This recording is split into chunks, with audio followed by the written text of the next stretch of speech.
What is a country really but a demarcated piece of land on this planet? Everyone has one. Unless I suppose if you're nomadic, in which case I think you should get yourself one soon. Because living is just not worth it without one. I mean, in the long run at least.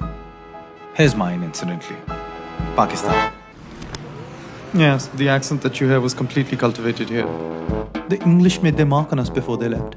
And I shall have you know that we do not travel on camels, as some foreigners still seem to believe.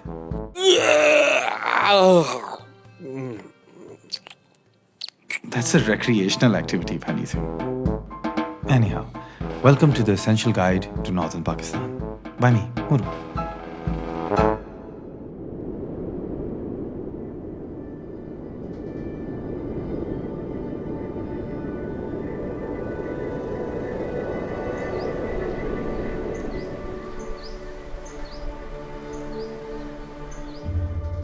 This guide will be a sort of summary of what one should do when visiting Pakistan for the first time.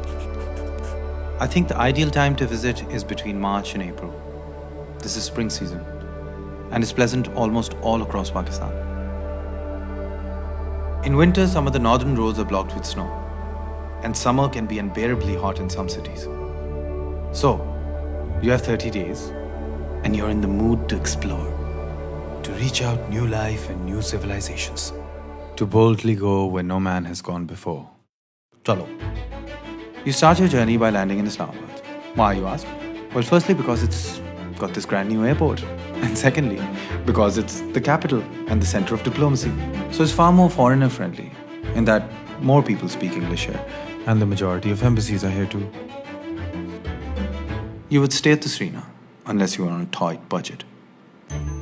Let's acknowledge that by landing here, you have sacrificed Sindh and Balochistan.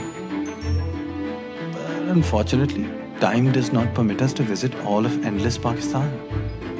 But I think it's a fair compromise, since the mountains are by far the most charming aspect of this country. There are no two opinions about this, it's a fact. Think about the Karakoram range. Think about the Hindu Kush. Think about it. Think about the smell of the weed that is growing there. The hippie trail. क्या कह रहा था मैं? Oh हाँ. You start at the crack of dawn from Islamabad and you head towards Nathia Gali by road. Grab your keys in your bag, let's go. Soon, flat land will turn into lush green mountains. And the smell of oak, cedar, and pine will fill the air. You'll gain elevation and arrive at your first getaway, Nathia Gali, a mountain resort.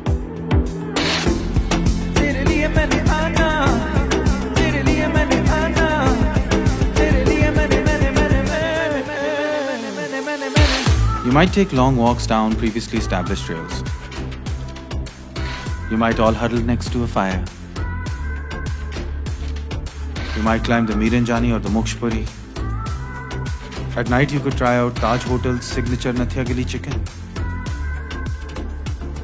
Your taste buds will be delighted and your teeth will melt. If you're lucky, a fog sometimes wraps around Nathia Gali like a blanket. It balms your senses as you succumb to its blindness. You're lucky to be in the fog's cold embrace. It might rain down ice balls later at the bazaar. I mean, hail, that's a better word. Ice balls. Well, balls or not, you will find Nathia Gali enchanting and might think of coming here someday to retire. But before the idolatry of pacifism cements itself in your mind, you must move on to the next destination.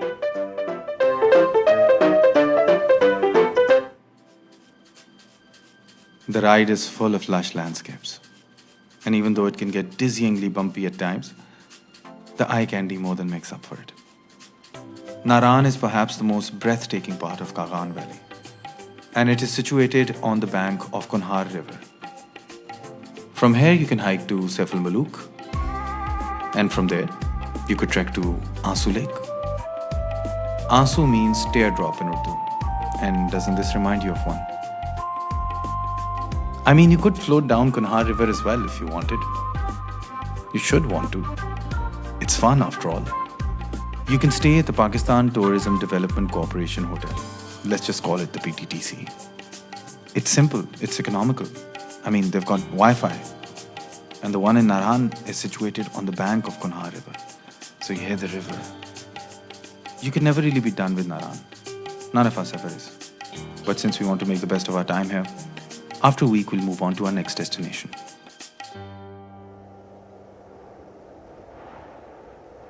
On your way there, the scenery will scale up to epic proportions. A short stop at Lulusar Lake. Lolo. A snack at Babusar Top. And then finally, Gilgit. In old school style. Gilgit is a hub for mountaineering expeditions, and it connects us to 3 of our destinations: Hunza, Skardu, and Chitral. For our 30-day travel guide, we will have to limit ourselves to 2 of these destinations. But if time permits and you have the wherewithal for a 33-hour drive, Chitral is also one of God's masterpieces.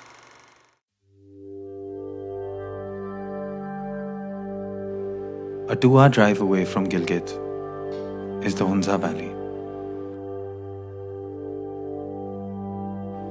As you scope out the Balteet and Alteet forts, you stop for a moment. You realize how far you've come from where you were. And then it might dawn upon you how small you truly are in the bigger scheme of things.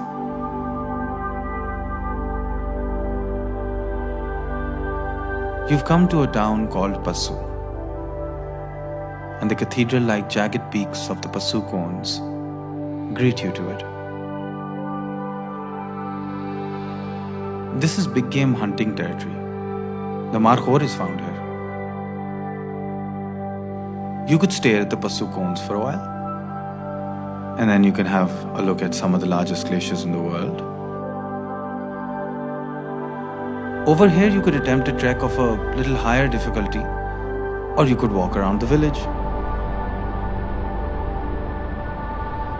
You're here, and you should enjoy yourself. And once you have, we can move on to Skardu. Your drive will be long and tiresome, full of roadblocks. So when you get there, you'll want to rest in luxury. The Serena at Sugar Fort is a beautifully restored heritage site. You will want to explore the neighboring villages and walk on the cold desert. You'll notice that serious mountain climbers are lodged here, ready to make their way to K2 base camp. You wish you could do it one day. Perhaps you will. Perhaps you won't. You want to feast your eyes on the Kachura lakes close by. Yeah. Or perhaps exploring some of the more isolated ones neighboring it.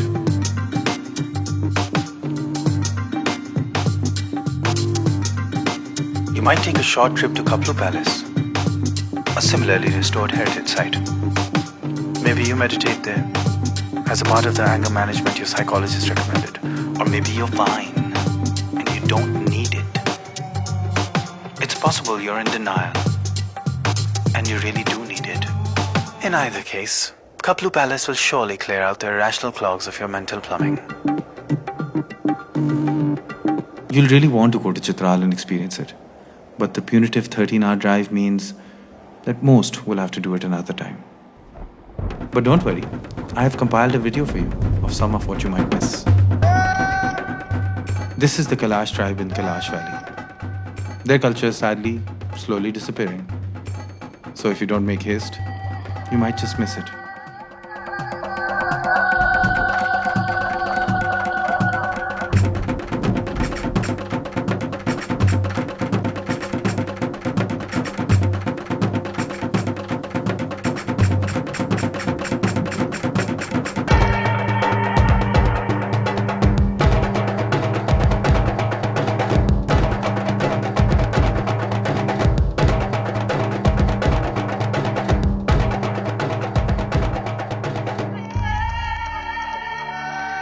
Perhaps you'll feel like you made the right decision by ending it at a point where you wanted more. Let's hope your unfulfilled desire becomes the impetus for another visit here. So much is going through your head on your flight back to Islamabad. From where? You'll go home. Home. Which might now seem a little unknown. Like everything should, you think. There's still so much more in Pakistan for you to see.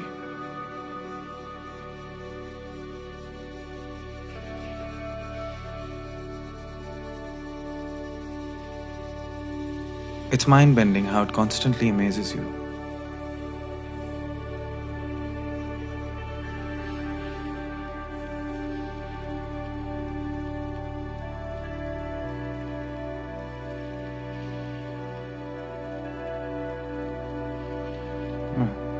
I'm reminded of a quote. Everyone should believe in something. I believe. I'll go exploring. Hope you get home safely. Muru out.